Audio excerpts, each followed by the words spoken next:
आचरम तत्पदं दर्शितं येन तस्मै श्री गुरुवे नमः। मातृवत् लालयित्री च पितृवत् मार्गदर्शिका नमोस्तु गुरुसखायै श्रद्धा प्रज्ञाजुता च या। ओम श्री गुरुवे नमः। आवाहयामि स्थापयामि ध्यायामि।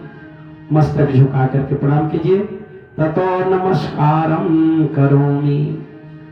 अब गुरुदेव के आवाहन के बाद हाथ जोड़ करके जिन मंत्र से आप दीक्षा लेने जा रहे हैं, जो गायत्री मंत्र है, परम पूज्य गुरुदेव ने उस गायत्री की एक प्रतिमा स्थापित की जो हंस पर विराजमान है और जिनके एक हाथ में कमंडल है, एक हाथ में वेद है। इस प्रकार की वह माँ जो ज्ञान के सागर है और जो सद्बुद्धि को देने वाली है, आइए अब उनका ध्यान करते हुए उनका भावावाहन करते हैं। हाथ जोड़िए, आंखें बंद कीजिए। यहाँ से मंत्र बोला जा रहा है माँ गायत्री का भावावाहन और उनका ध्यान। ओम आयात वरदे देवी त्रयक्षरे ब्रह्मवादनी गायत्री छंदसाम मातः ब्रह्मयोनिर्नमोस्तुते। ओम श्री गायत्री नमः। आवाहयामि स्थापयामि ध्यायामि। फिर मस्तक झुका करके प्रणाम कर लीजिए। ततो नमस्कारम करोमि। फिर आप हाथ जोड़ करके आंख बंद करके माता जी से 7 विशेष विशिष्ट जो वस्तुएं हैं, जिसमें आध्यात्मिक वस्तु भी है और उसमें भौतिक भी है, उसकी प्रार्थना करते हैं। ओम अस्तुता मया वरदा वेद माता प्रचोदयन्ताम पावमानि द्विजानाम आयुः प्राणं प्रजां पशुं कृतिं दर्विणं ब्रह्मवर्चसं मह्यं दत्त्वा व्रजत ब्रह्मलोकम्। फिर हाथ जोड़ करके प्रणाम कीजिए और प्रेम से बोलिए वेद माता गायत्री की जय।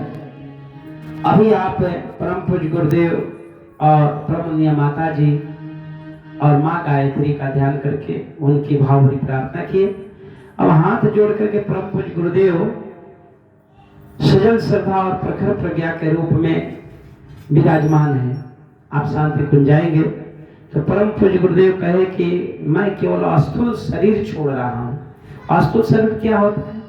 जो ये हम देखते हैं, जो हाड़ मांस का बना हुआ है, 5 भौतिक तत्वों से बना है, यह छोड़ रहा हूँ। लेकिन मैं जहाँ भी मेरे शिष्यों को, मेरे बेटे और बेटी को जरूरत पड़ेगा, मैं वहाँ सूक्ष्म रूप में उनके सारे दुख दर्दों को, उनके आंसू को, उनके सारे कष्टों को दूर करने के लिए मैं हर हमेशा तैयार रहूंगा। परम पूज्य गुरुदेव कहते हैं कि जिन्होंने मेरे लिए 1 कदम बढ़ाया है, उनके लिए मैं 100 कदम बढ़ाऊंगा। जिन्होंने हमारे लिए एक समय का 1 क्षण लगाया है, मैं अपना पूरा जीवन की तो साधना उसके लिए लगा दूंगा।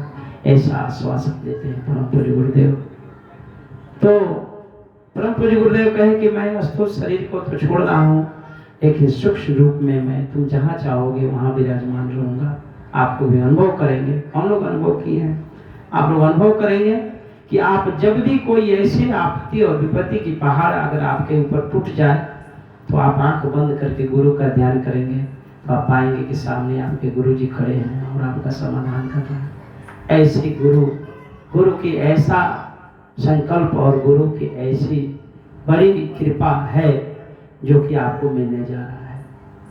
तो इस प्रकार से प्रखर प्रज्ञा के रूप में गुरु का आप लोग वर्णन करेंगे हाथ जोड़ करके। और यहाँ पर चित्र शायद इसमें नहीं है, आपको मैं इसका चित्र बता रहा हूँ। आप लोग को ऐसा ही चित्र मिलेगा। देखिए यहाँ पर आपको, यहाँ पर है, देखिए आप यहाँ दिखाई दे रहा है।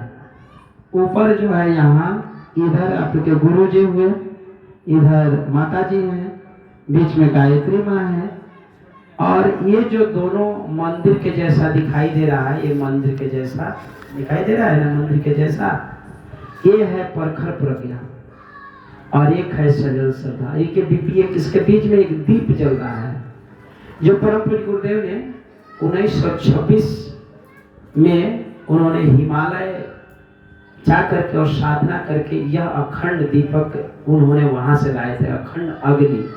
और तब से लेकर के आज 2023 तक यह दीपक आज भी वह जलता है। वहाँ जब जाएंगे आप शांति कुंज तो इस दीप का दर्शन करने का आपको सौभाग्य प्राप्त होगा। पहले जाएंगे तो गेट पर ही सजल श्रद्धा प्रखर प्रज्ञा के रूप में गुरु जी का, जो दोनों गुरु जी और माता जी मरे तो उनका यहीं पर उनके अंत्येष्टि संस्कार कराया गया है शांति कुंज में। तो इसका आप लोग ध्यान करेंगे ना। और फिर यहाँ वो जो वहाँ क्या होता है, वहाँ पर जो यज्ञ होता है वह भी आपको 1926 से आज तक उसका अखंड जो अग्नि है उसमें अग्नि दूसरा डाला नहीं जाता है। 1926 से लेकर और आज तक उसी अग्नि के द्वारा यज्ञ कार्य होता है। बताइए 1926 से लेकर के आज 2023, अब कितना दिन हो गया? अब मात्र 2 वर्ष बचा है 100 वर्ष होने में। और इस 100 वर्ष की जब होगी तो आप लोग भी उसके गवाह होंगे, आप लोग भी उस अभियान का एक अंग होंगे, आप भी उस आयोजन में पूरे विश्व में यह 2026 का जब पर्व मनाया जाएगा और शांति कुंज आप जाएंगे तो उसमें आपको इस 100 वर्ष की शताब्दी वर्ष जो मनाते हैं ना, 100 वर्ष का जो शताब्दी वर्ष मनाते हैं उसको क्या कहते हैं? उसको क्या कहते हैं अंकित जी? 25 वर्ष वालों को रजत जयंती कहते हैं और 100 वर्ष वाले को क्या कहते हैं? क्या कहते हैं? हीरक जयंती जिसको कहते हैं। हीरक जयंती, गोल्डन जुबली तो 50 वर्ष का होता है, लेकिन वह डायमंड मतलब कि हीरक जयंती मनाएंगे और उस हीरे का एक हार, उस हार का एक गोटी आप भी होंगे। उस गुरु जी जो हीरा का जो माला पहनेंगे, 100 वर्षों में जो इसकी जयंती मनाई जाएगी, उस हीरा कि माला का एक दाना आप भी होंगे, उसमें गुथा हुआ रहेंगे। कितना बड़ा सौभाग्य प्राप्त कर रहे हैं, आपको मालूम है। तो आइए अब हम लोग उस प्रखर प्रज्ञा और सजल श्रद्धा का ध्यान करेंगे जो यहाँ पर है। आप लोग यह चित्र भी मिलेगा, ठीक है। अब आपका हाथ जोड़ करके आंखें बंद कर लीजिए, देख करके दोनों जो मंदिर नुमा प्रखर प्रज्ञा है और सजल श्रद्धा है, इसका मंत्र मैं बोल रहा हूँ और इस गुरु की शक्ति आपको समाहित हो रहा है, ये आप भाव करेंगे। ओम प्रखर प्रज्ञायै विद्महे, बोलिए आप लोग, ओम प्रखर प्रज्ञायै विद्महे महाकालाय धीमहि तन्नः श्री रामः प्रचोदयात्। फिर माता जी का ध्यान कीजिए। ओम सजल श्रद्धायै विद्महे महाशक्तये धीमहि तन्नो भगवती प्रचोदयात्। ओम गुरु सत्तायै नमः। अब आप लोग ने एक गुरु को आपने समझ लिया कि हमारे गुरु कहाँ है, कहाँ निवास करते हैं। आपको उनका आश्रम भी मैं बता दिया। मैं जो कर्म कांड कराऊंगा, मैं आपका गुरु नहीं हूँ, मैं आपका क्या हूँ? आपका गुरु भाई और बहन हूँ। क्यों? क्योंकि कोई पंडित जी किसी लड़की की शादी किसी दूल्हे से करा देते हैं तो लड़की और लड़के दूल्हा दुल्हन होते हैं, न कि पंडित जी। ऐसा नहीं होता है। हम आपको जोड़ने आया हूँ उस गुरु सत्ता से। मंत्र मैं बोलूंगा, लेकिन जोड़ना आपको किनसे है? गुरु से जोड़ना है। इसके लिए आपको 4 कार्यक्रम करना है। क्या है? नियमित गायत्री उपासना। आपको मैं बताया कि नियमित जैसे एक बार भी जपे, लेकिन रोज जपे। जब भी आपको समय मिल जाए तब भी जपे। आप सोने के समय जपे या जब आपका समय मिले, तो मतलब कि नियमित गायत्री का जप उपासना। पारिवारिक जीवन में संस्कारों का प्रचलन।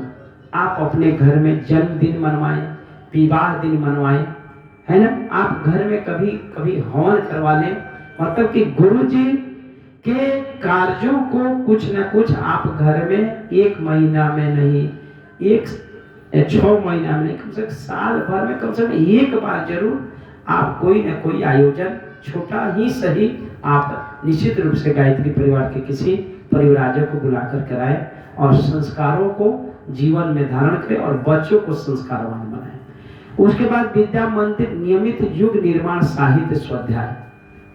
तीसरा काम क्या करना होगा, आपको गुरु जी की छोटी छोटी पुस्तक है, जैसे हारिए ना हिम्मत, सफल जीवन की दिशा धारा, है ना, और फिर गायत्री की साधना उपासना से संबंधित किताब है। गुरु जी ने 3200 पुस्तक लिखा, छोटी छोटी पुस्तक है, जो कि आपके मन को विचलित नहीं होने देगा। तो आप कम से कम रोज एक छोटा सा पन्ना या 1 लाइन जरूर गुरु जी की बात को पढ़ें। क्या पढ़ें? अगर इतना नहीं पढ़ सकते तो गुरु जी का 18 वाक्य में सत्संकल्प है।